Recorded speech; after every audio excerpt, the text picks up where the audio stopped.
Hello, welcome to alpha English academy. तो बच्चा लोग, आज का जो टॉपिक है वो क्या है? नरेशन का लेक्चर 4। जैसा कि नरेशन का लेक्चर 1, 2, 3 वीडियो मेरे प्लेलिस्ट में होगा Bihar board English 12th Bihar board English में। तो आज हम लोग नरेशन का लेक्चर 4 होगा। तो इसमें देखते हैं ये जो रूल है, इससे भी इस रूल से भी क्वेश्चन काफ़ी बार बिहार बोर्ड में पूछा है।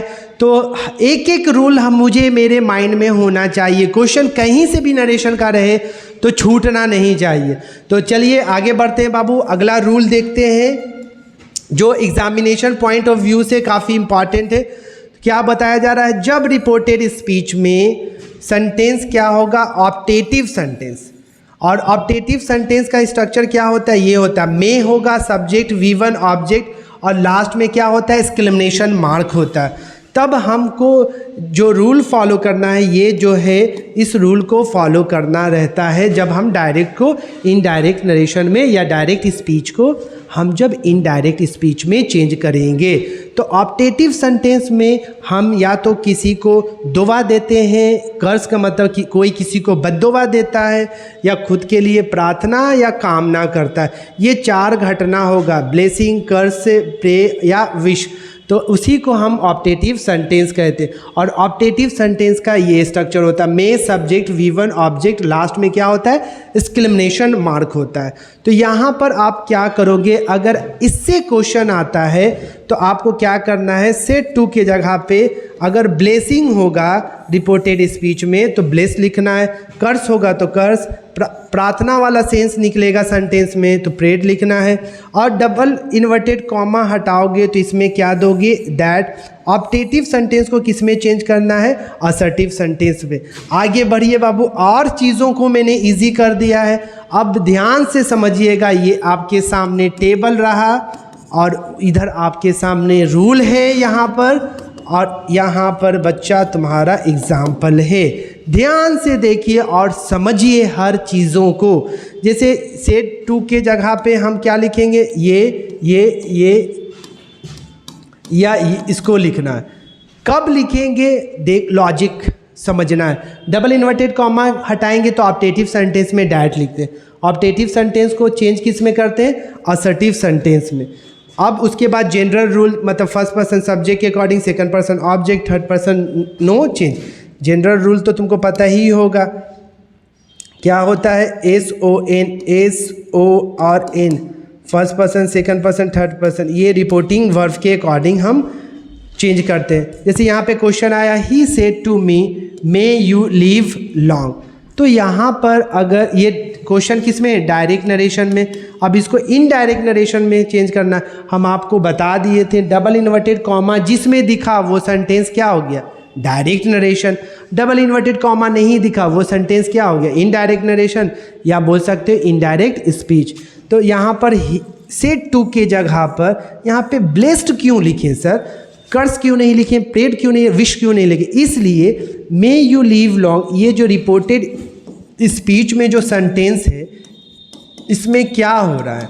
नहीं लग रहा है किसी को हम ब्लेसिंग कर रहे हैं। मे यू लीव लॉन्ग, आपकी उम्र लंबी हो जाए, ज़्यादा दिनों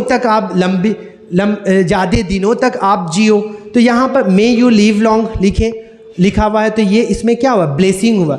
अगर रिपोर्टेड स्पीच में सेंटेंस ऑप्टेटिव सेंटेंस का होता है, क्या होता है? ऑप्टेटिव सेंटेंस आता है, और ऑप्टेटिव सेंटेंस में हम देखेंगे क्या हो रहा है। तो इसमें ब्लेसिंग हो रहा था, तो सेड टू के जगह पे हम क्या लिखें? Blessed, he blessed me. Double inverted comma हटाते हैं तो रूल कहता है क्या देना है?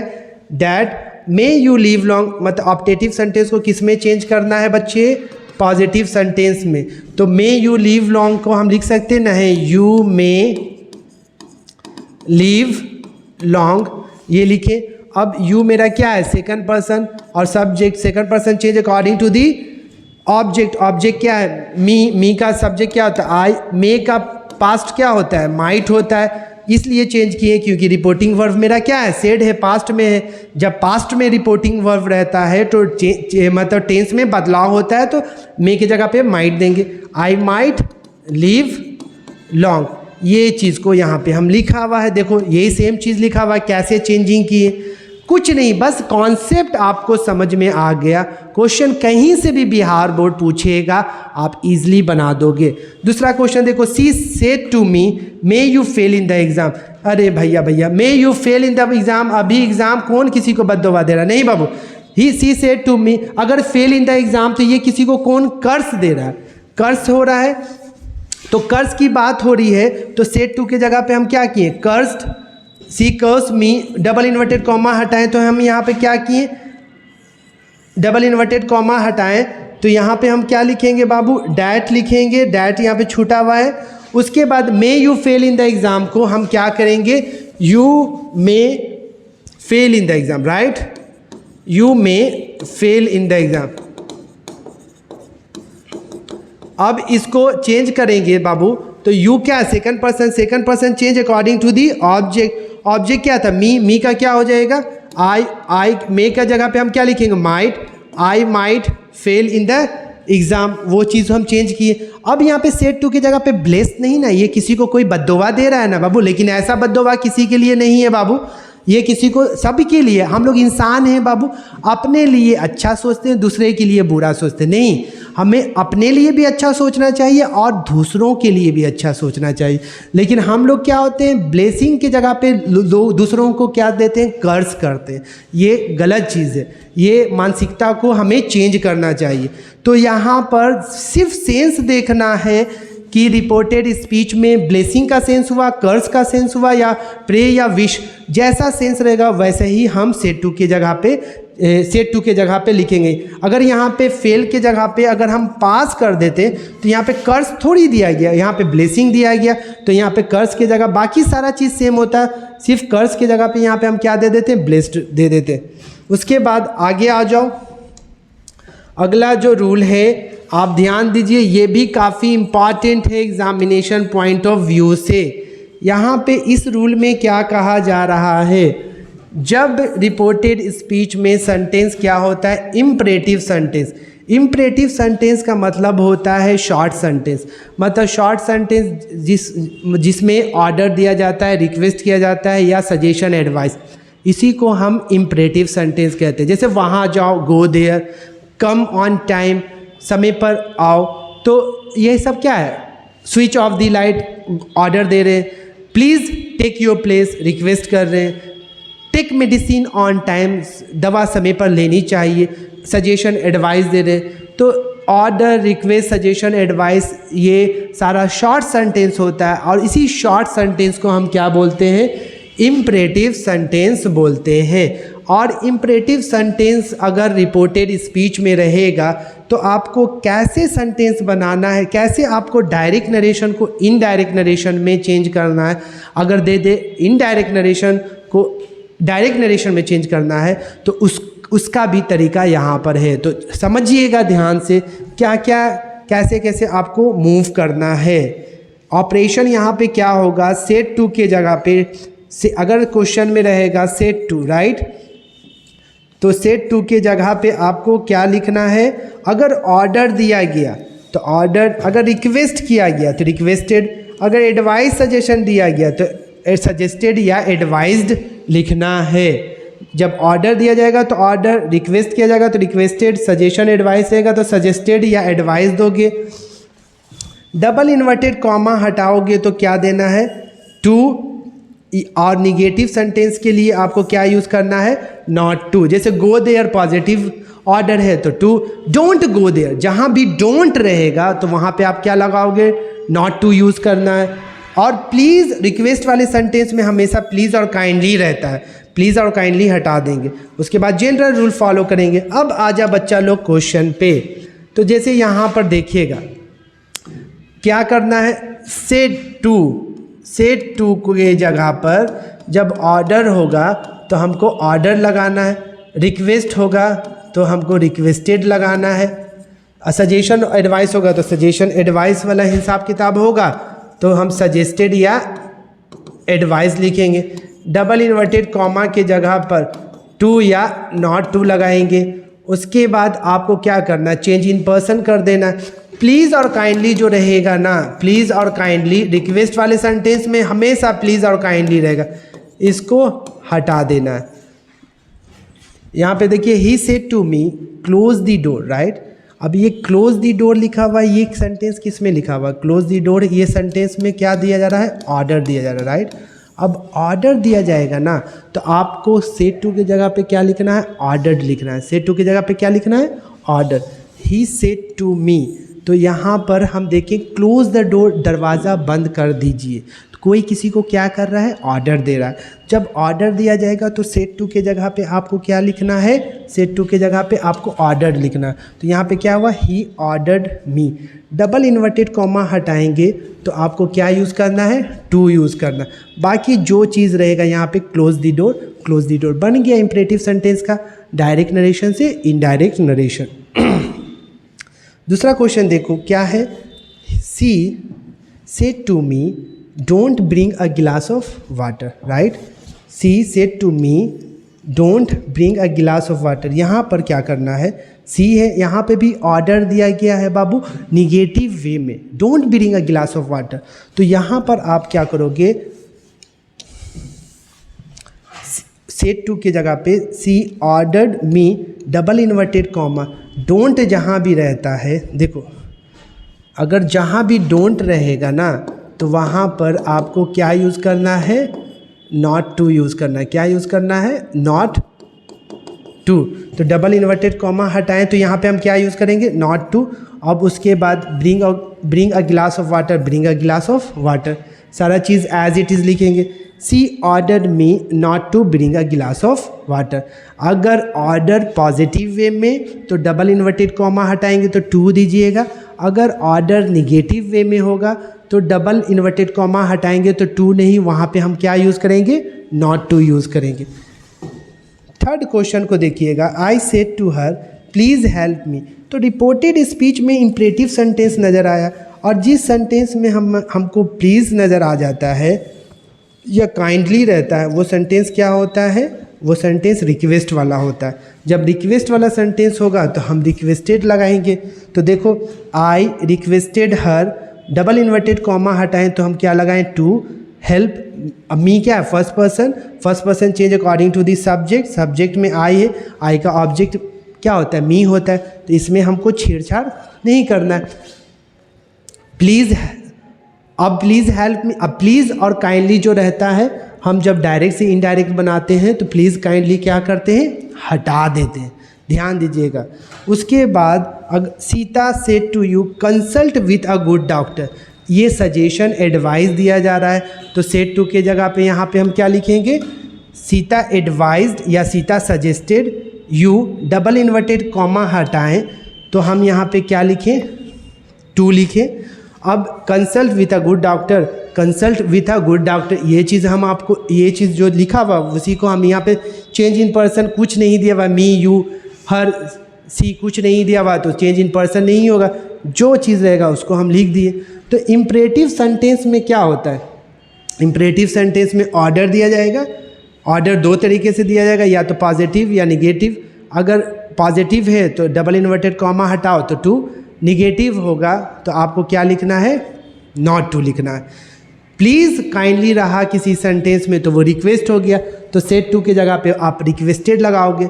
और सजेशन एडवाइस वाली बात हुई तो वहाँ पे आप सजेस्टेड या एडवाइज्ड लिखना है। बाकी सारा चीज़ तो आपके सामने है, तो इस चीज़ को आपको क्या करना है, फॉलो करना है।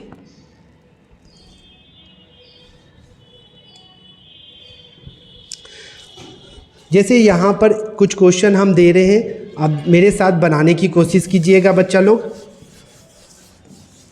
प्रैक्टिस मेक्स मैन परफेक्ट, यहाँ पे कुछ क्वेश्चन हम आपको दे रहे हैं, अपने से बनाओगे।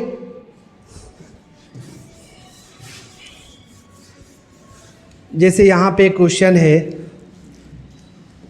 आई said to you stand up. अगर कोई बोला बताओ इसको, आपको इसका आपको इनडायरेक्ट नरेशन बनाना, इनडायरेक्ट स्पीच बनाना, तो आप क्या करोगे, हम देखिए, अरे रिपोर्टेड स्पीच में जो सेंटेंस है वो कैसा सेंटेंस है? इम्परेटिव सेंटेंस है। और ये इम्परेटिव सेंटेंस में कौन सी घटना घट रही है? ऑर्डर दिया जा रहा है, रिक्वेस्ट या सजेशन? अरे तो ऑर्डर दिया जा रहा है। क्या हो रहा है? ऑर्डर दिया जा रहा है।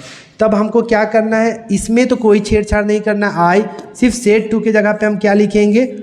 Ordered you, double inverted comma हटाते हैं तो क्या लगाते हैं? डैट नहीं, यहाँ पे टू। इम्परेटिव सेंटेंस में माइंड में रखना, डबल इन्वर्टेड कॉमा हटाएंगे तो टू लगाते हैं। उसके बाद यहाँ पे जो चीज़ लिखा हुआ उसको हम लिख दिए टू स्टैंड अप। ये तुम्हारा इनडायरेक्ट नरेशन में बन गया। उसके बाद अगर यही सेंटेंस, एक सेंटेंस और लिख रहे हैं, you said to me don't touch it. ये भी सेंटेंस किस में दिया हुआ है बाबू? इम्परेटिव सेंटेंस है।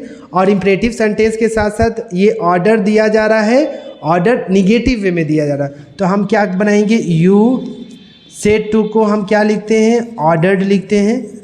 You ordered me to, double inverted comma हटाएं तो टू दिए, सॉरी डबल इन्वर्टेड कॉमा हटाएंगे तो हम क्या लगाएंगे? नॉट टू लगाएंगे, क्योंकि डोंट है ना। अगर जहाँ भी डोंट लिखा हुआ है उसके जगह पे हम क्या लिखेंगे? नॉट टू लिखेंगे। तो यहाँ पे हम क्या लिखेंगे? Not to touch it. क्या था? थर्ड पर्सन था, तो थर्ड पर्सन में कोई चेंजिंग नहीं होता। ये तो ऑर्डर वाला हो गया। अगर सेंटेंस आपके सामने ये रहा, I said to you please, I said to him. ये क्वेश्चन लास्ट ईयर आया था बच्चे लोग, तो ध्यान दीजिए क्या है? Please take your place. ये सेंटेंस को कैसे बनाइएगा? ध्यान दोगे, हम देखिए, अरे प्लीज़ लिखा हुआ है तो प्लीज़, किसी भी सेंटेंस में प्लीज़ और काइंडली रहता है, वो कौन सा सेंटेंस हो जाता है? इम्परेटिव सेंटेंस हो जाता है। और वो इम्परेटिव सेंटेंस में क्या होता है? कौन सी घटना घटती है? रिक्वेस्ट होता है, ऑर्डर होता है, सजेशन। रिक्वेस्ट, प्लीज़ और काइंडली जिस सेंटेंस में लगा रहेगा आप समझ जाओ रिक्वेस्ट हो रहा। तो यहाँ पे सेड टू के जगह पे हम क्या लगाएंगे? रिक्वेस्टेड लगाएंगे। आई requested him, double inverted comma की जगह पे हम क्या लिखेंगे? टू। रिक्वेस्ट कभी भी निगेटिव सेंटेंस में नहीं होगा, हमेशा पॉजिटिव होता है। To take. अब योर देखें क्या है? Second person change according to the object him है, लेकिन ये पॉसेसिव एडजेक्टिव है। तो हिम का पॉसेसिव एडजेक्टिव क्या होता है? His. I requested him to take his place. ये तुम्हारा क्या हो गया? इनडायरेक्ट नरेशन में चेंज हो गया। तो आप क्या देखें कि पहला क्या था? ऑप्टेटिव सेंटेंस को कैसे चेंज करते हैं? ऑप्टेटिव सेंटेंस में या तो किसी को कोई दुआ देता है, बद्दुआ देता है, प्रार्थना होता है, खुद के लिए कामना करता है इंसान, उसको हम क्या कहते हैं? Optative sentence. उसके बाद ऑप्टेटिव सेंटेंस के बाद क्या था? इम्परेटिव सेंटेंस था। ऑप्टेटिव सेंटेंस के बाद क्या था? Imperative sentence. इम्परेटिव सेंटेंस में ऑर्डर, रिक्वेस्ट, सजेशन। तो सारा जितना भी नरेशन का रूल्स था जिससे बिहार बोर्ड क्वेश्चन पूछा है, सारा रूल मैंने लेक्चर 1, 2, 3 और आज 4th सारा चीज़ मैंने बता दिया। तो ध्यान दीजिएगा, हर जगह कुछ ना कुछ लॉजिकली आपको समझना है। कहीं कहीं डबल इन्वर्टेड के जगह पे क्या यूज़ हो रहा है? डैट। कहीं डबल इन्वर्टेड कॉमा के जगह पे क्या यूज़ हो रहा है? इफ़ यूज़ हो रहा है। कहीं डबल इन्वर्टेड कॉमा के जगह पे टू यूज़ हो रहा है। कहीं डबल इन्वर्टेड कॉमा के जगह पे WH क्वेश्चन वर्ड यूज़ हो रहा है। यही सब ट्रिक है बाबू, इससे कैच करोगे। मानो कि रिपोर्टेड स्पीच में सेंटेंस क्या है? रिपोर्टेड स्पीच में ध्यान दोगे, कुछ हम इम्पॉर्टेंट चीज़ यहाँ पे बता रहे हैं, इसको समझिएगा। मानो आई सेड टू यू लिखा हुआ, I said to you are you ill, ये क्वेश्चन लिखा हुआ है। तो अब देखें रिपोर्टेड स्पीच में जो क्वेश्चन लिखा हुआ, रिपोर्टेड स्पीच में जो सेंटेंस है वो इंट्रोगेटिव सेंटेंस है। तो इंट्रोगेटिव सेंटेंस में डबल इन्वर्टेड के जगह पे हम क्या लगाते हैं? इंट्रोगेटिव सेंटेंस में डबल इन्वर्टेड कॉमा की जगह पे हम क्या लगाते हैं, डबल इन्वर्टेड कॉमा की जगह पे हम क्या लगाते हैं, इफ़ लगाते हैं। क्या लगाते हैं, इफ़ लगाते हैं। उसी तरह अगर मानो क्वेश्चन दिया हुआ है you said to me why are you ill, क्या दिया हुआ है, वाई आर यू इल, तो यहाँ पर डबल इन्वर्टेड कॉमा की जगह पर क्या लगाएंगे, इस यहाँ तो इफ़ या वेदर दोनों में से कोई एक चीज़ लगाते हैं। इसमें क्या लगाएंगे, जो WH क्वेश्चन वर्ड होगा वही, वाई रहेगा तो वाई लगाएंगे। अगर क्वेश्चन दिया हुआ है, ये फर्स्ट क्वेश्चन, ये सेकंड क्वेश्चन, अगर क्वेश्चन रहा I said to them go fast, अब यहाँ पर डबल इन्वर्टेड के कॉमा की जगह पे हम क्या लगाएंगे, डबल इन्वर्टेड कॉमा की जगह पे यहाँ पर हम टू लगाएंगे। उसी तरह अगर क्वेश्चन रहा I said to you don't come here, तो यहाँ पर डबल इन्वर्टेड कॉमा की जगह पे हम क्या लगाएंगे, नॉट टू लगा रहे हैं, नॉट टू यूज़ कर रहे हैं। तो देख रहे हो बाबू, आपको यूज़, मानो कि अगर क्वेश्चन आता है I said to you are you ill, ये क्वेश्चन एग्जाम में आया, 4 ऑप्शन रहेगा, तो 4 ऑप्शन में देखना डबल इन्वर्टेड कॉमा की जगह पर अगर इफ़, मानो एक ऑप्शन दिया हुआ है और उसमें इफ़ है और बाकी 3 ऑप्शन में इफ़ नहीं है, तो उससे यूज दिमाग का, माइंड का यूज़ करना, प्रेजेंस ऑफ माइंड का यूज़ करना बाबू कि अरे आर यू इल है और ये इंट्रोगेटिव सेंटेंस है, राइट, ये इंट्रोगेटिव सेंटेंस है, तो इंट्रोगेटिव सेंटेंस में इफ़ या वेदर रहेगा। जिस ऑप्शन में इफ़ या वेदर है वही तुम्हारा क्या हो गया, राइट ऑप्शन हो गया। You said to me why are you, अरे WH है ना, जिस क्वेश्चन में WH वर्ड रहेगा, जिस ऑप्शन में WH वर्ड रहेगा वो तुम्हारा राइट ऑप्शन हो जाएगा। I said to them go fast, अरे ये इंपरेटिव सेंटेंस है और इंपरेटिव सेंटेंस में डबल इन्वर्टेड कॉमा की जगह पे हम क्या आता है, टू, तो मानो 4 ऑप्शन है, 3 ऑप्शन में 2 दिया ही हुआ नहीं, तो वैसे ही गलत हो गया। एक ऑप्शन में 2 दिया हुआ, वही तुम्हारा सही ऑप्शन होगा। अगर मानो डोंट कम हेयर, अरे इंपरेटिव सेंटेंस है, ऑर्डर दिया जा रहा है निगेटिव वे में, और निगेटिव वे में ऑर्डर दिया जा रहा है, और इसमें हम देखेंगे कि अरे ऑप्शन में, एक ही ऑप्शन में डबल इन्वर्टेड की जगह पे क्या दिया हुआ है, नॉट 2 दिया हुआ है, 3 ऑप्शन में नहीं, एक ऑप्शन में दिया हुआ, तो वो क्या हो जाएगा, तुम्हारा राइट ऑप्शन होगा। ये हम अभी जैसे ये क्या बताएं, ट्रिक बताएं ना, ये ऐसा एक और वीडियो रहेगा बाबू जब हम तुमको प्रैक्टिस करवाएंगे ऑब्जेक्टिव क्वेश्चन, हर टॉपिक का नरेशन का अलग रहेगा और एक्टिव पैसिव वॉइस का अलग, टेंस का अलग, तो वहाँ पे सारा चीज़ तुमको ट्रिक बताएंगे। सिर्फ आपको ट्रिक पता है ना, आप एग्ज़ाम में सही ऑप्शन ढूंढ के सही ऑप्शन बना के आओगे। तो ये सारा जो टॉपिक था ये नरेशन का था। तो हर वीडियो को, मेरा जितना भी वीडियो मेरे प्लेलिस्ट में बिहार बोर्ड 12th इंग्लिश, उस वीडियो को अच्छे से देखो, और जो बच्चे इस बार बिहार बोर्ड का एग्ज़ाम दे रहे उन तक ये वीडियो पहुँचाओ। आप बार बार बोल रहे हैं कि आपके एक शेयर से उनका भला हो जाएगा। तो फाइनली बच्चा, लास्ट टाइम है एग्ज़ाम का, मैं यही चाहूँगा कि सारे बच्चे एग्ज़ाम में अच्छे नंबर से पास करें। तो फिर मिलते हैं अगले वीडियो में। आज के लिए इतना बच्चे लोग। फाइनली बच्चे लोग, bye, take care, have a good day.